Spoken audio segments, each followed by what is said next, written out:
from 8:32. I'm dead serious with you. He would always tell the pastor, because he was a leader of the church, a board member, thought he had some clout, and he was your youth pastor at 8:33 last night. This was 8:30. He was just that way. And he walked in at 8:30, and he tapped Matt on the shoulder and told him to get up. We're going home. And I said, God, that's what's wrong. How can I, a young 20-something-year-old man, go tell this dad, you're the problem? Your son's crying out to God, and you take him out of the altars. What's going on? Until 2 days later, when Matt came to my office, and I can't do it no more. Now, Matt had not told me everything until that day. Pastor Joshua, our gym days have had an apartment that we had down there. We used to have ministry teams come through, had showers and stuff as well. He said, Pastor Joshua, can I please live in the church? I said, what do you mean live in the church? Can I please go live down in an apartment down in the gym? I can't take it no more. I said, what do you mean you can't take it no more, Matt? Because I can't take watching pornography with my dad anymore. He makes me watch it with him. Because he says it's going to grow me up and be a good man. It's going to help me be a better man if I watch this. Because I can't take it anymore. Every time I come to this place, I get set free. I want to live in the church. I can't go back home. Don't make me go back home, Pastor Joshua.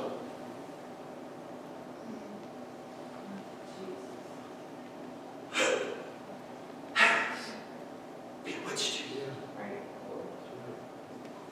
So we got prominent people standing up all across America saying it's okay. Let these young men get a picture of that. Let them get a glimpse of that because they got to grow up sometime. No. We need to raise up some young men with a backbone. We need people in the church that have a backbone to say, hey, we're not bewitched by this spirit no more. We're not being repentant no more in this house.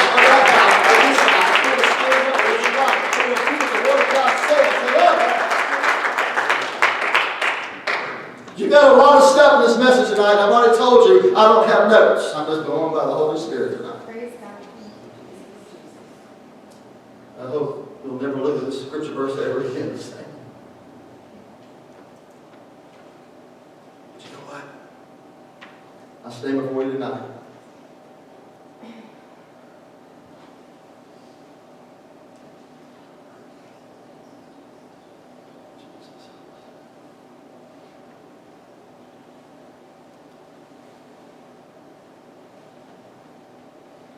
I don't know who's told you that you can't be who all God's called you to be. I don't know who's tried to whisper in your ear and tell you that God is finished in what He wants to do and pull off in your life. I don't know what negativity or words of negativity that have spoken over you in your life. But God wants you to know tonight, just like He told Gideon in Judges chapter 6. Gideon got under that tree. All of Israel was greatly impoverished. Things weren't going so great. Everything looked bleak. And Gideon got under that tree and he says, why am I not seeing what you did in my grandparents' life? Why am I not experiencing what they experienced? He said, Gideon, get up. Mighty man of valor, get up. No matter what other people have said about you, what they've spoken over you, the Lord wants you to know tonight, it's time, mighty man of valor, to get up and do what God's called you to do and get under someone who's going to help you do what God's called you to do. You know what? It's time, mighty man of valor, for you to get up and you're going to see the things you've been wanting to see. You're going to see the things you've been praying for. You're going to see the things that's in that heart right there that God wants to bring out and bring to fruition. He's telling you tonight, mighty man of valor, it's time to get up and go forward and do what God's called you to do, regardless what other people may say or do or come at you against you with. You understand that? Amen. What's your name? Nice to meet you. Tonight, it ain't just that name you just told me. It's mighty man of valor. Don't you ever forget it. It's time to keep getting up. Keep getting up. In Jesus' name. Amen. Holy Spirit.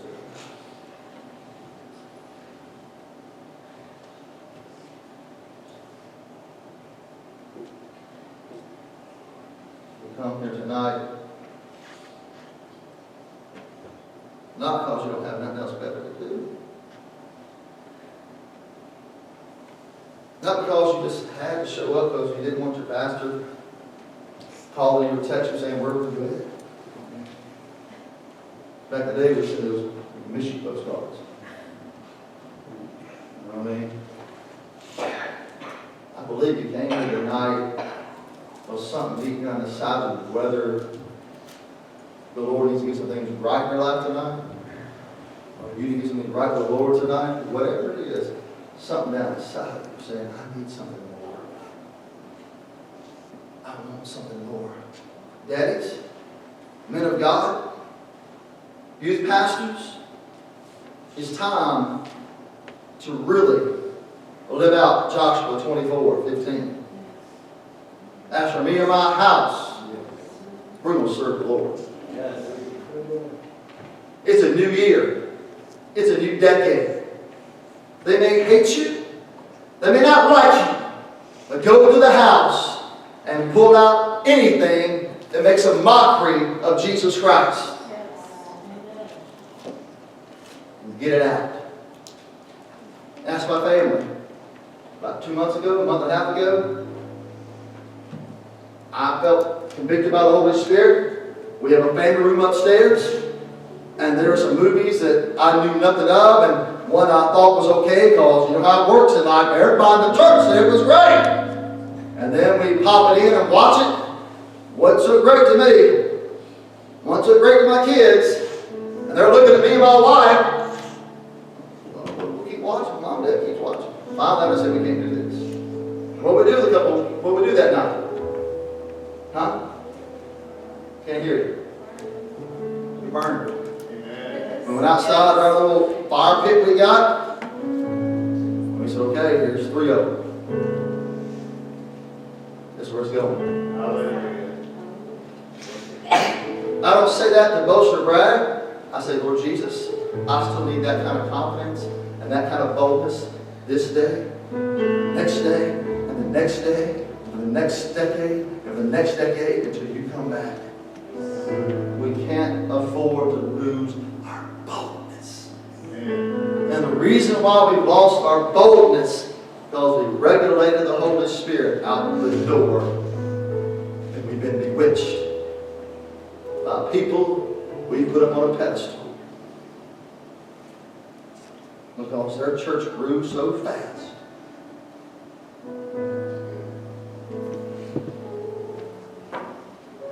You can't have church without the presence of God. Hallelujah.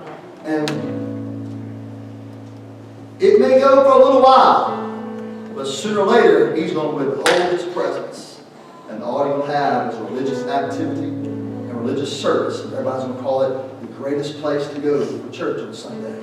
We get in at 10, we out at 11.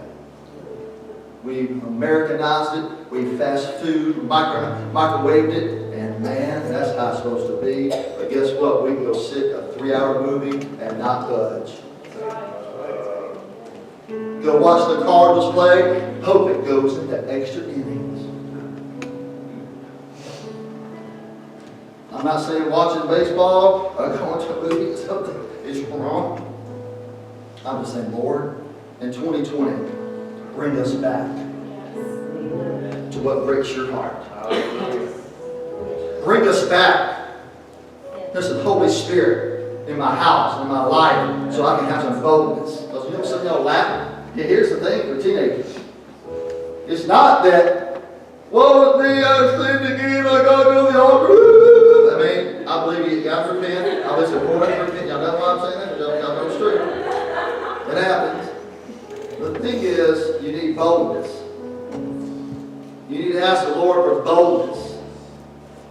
That's what's going to change your school, your friends. Say, you know what? I'm going to allow the Holy Spirit back in my life and create boldness inside of me so I can speak what God wants me to speak. I can live how God called me to live. I can live it out, not just at church or youth explosion or youth camp or youth conference. I can live it out because He's His Holy Spirit inside of me, and I got boldness now.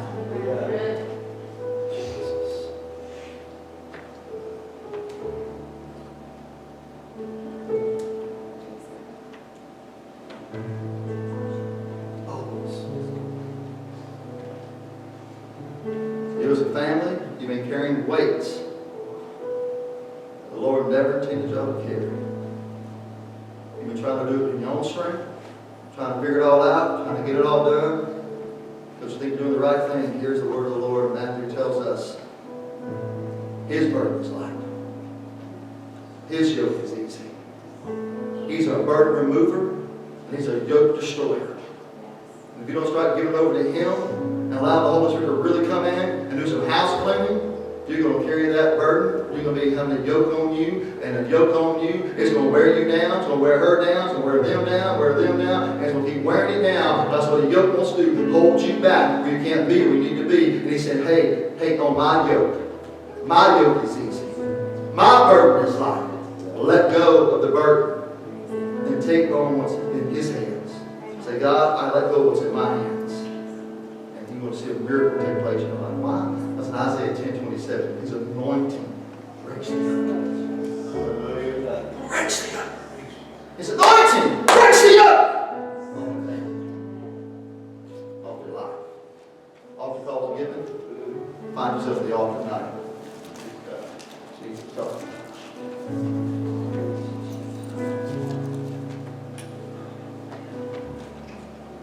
Father God, I love you, Jesus. Give you all the glory and praise and honor for your word tonight. Lord, I pray these altars will be filled. I believe it by faith. And God, there's people in this room tonight. There's an area, there's a region.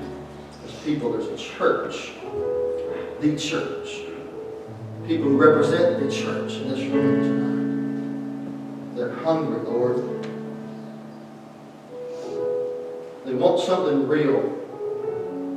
They're tired of status quo Christianity, status quo church, and just going through the motions. They're saying, God, this year, this decade, it's going to be something different. God, I believe America's about to experience the greatest revival we've ever experienced.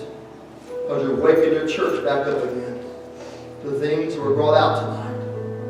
God, I pray that what needs to go out and get in people's hearts and got in people's hearts.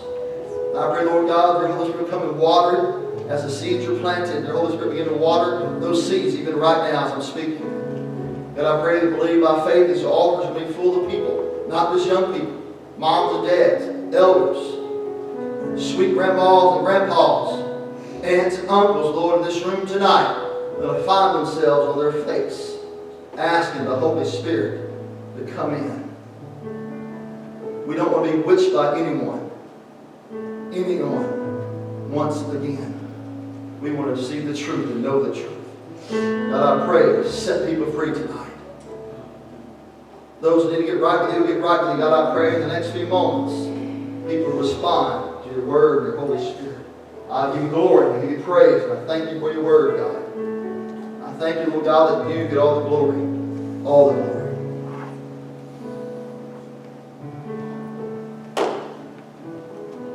All eyes up, all eyes open, all heads up.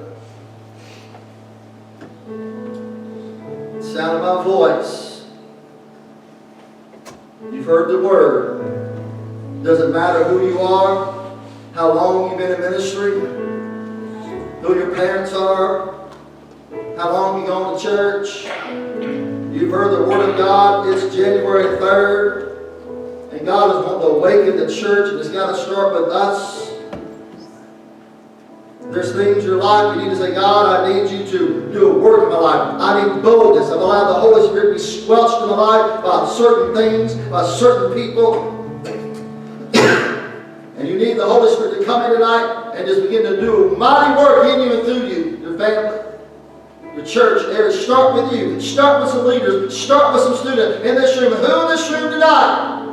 So get out of their seat and come to this altar saying, I need this word. I take on this word. I want to receive this word. God, move in my heart. Move in my heart. Change me. Make me more than I was before. Change my life, Jesus. Come on, friend. Don't wait on somebody else to come. You need to get some things right with the Lord tonight. You say, Lord, I need to get some things right under your blood. I need to make some things right with you. Come on. Come on, Mom and Dad. Come on, sir, ma'am. It ain't just for teenagers. Oh, bless their soul, Jesus. Bless her soul. Come on, Monday. Come on, church. We've allowed people to be foot shots. Make us think this is how it's supposed to be. We need the Holy Spirit. Come and be a representation. As we go tonight, be a representation. That we're not going to take it no more. We want the Holy Spirit back. Come on, as a patient, as an adult tonight, be a representation of saying we want the Holy Spirit back. It's running out to me. Your goodness is running out. It's running out to me. Jesus. My life laid down. I'm surrendered now. I give you everything. Your goodness is running out. It's running out to me. Your goodness is running out. It's running out to me. Your goodness is running out. It's running out. Come on, don't do that 2 minutes. Try 2 minutes. Get up and go back. Come on, ask God to change. Ask God to reach your heart. Ask God to come in and give you a boldness. You whatever has been delayed of that boldness. Ask God to move it out. Come on, friend. You have been faithful. All my life you have been so good. Every breath that I am able, oh, I will sing Jesus. of goodness. Jesus. All my life, Jesus. oh, Oh, Jesus. all my life you have been faithful. Yes, you have, Jesus. All my life you have been Come on, come out to Him. so good. Come out to Him. Every breath that I Break am my heart, Lord. oh, I will Break my sing heart, Lord. of What goodness. breaks your heart, Lord? Come on. Come out to the Lord. Holy Spirit, we need you. Your goodness is running out. It's running out today.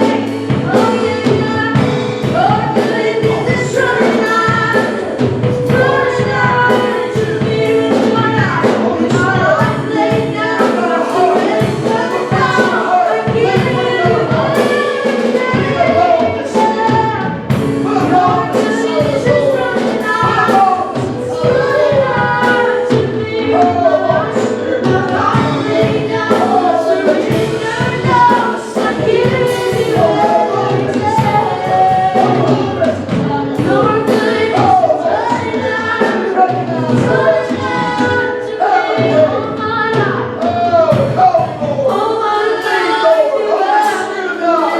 Holy Spirit of God. all my life you have been so good. Every breath that I am able, Allow me to go to be destroyed, God. I will Oh, that family. Sing it out, Lord. Let go and have all of it. all my life you have been faithful. All my life you have been faithful. Break it, Lord. Break it, Lord. Oh, in Jesus' name. All my life you have been so good. Every breath that I am able, oh, I'm gonna sing of the goodness of God. Goodness and right. Your goodness is running out. It's running out to me. Oh, your goodness is running out. It's running out. In my life laid down. I'm surrendered now. I give you everything. Your goodness is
of God, Lord, I pray. Will break your heart, will break our heart, Lord. Oh,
in Jesus. It's running out to me.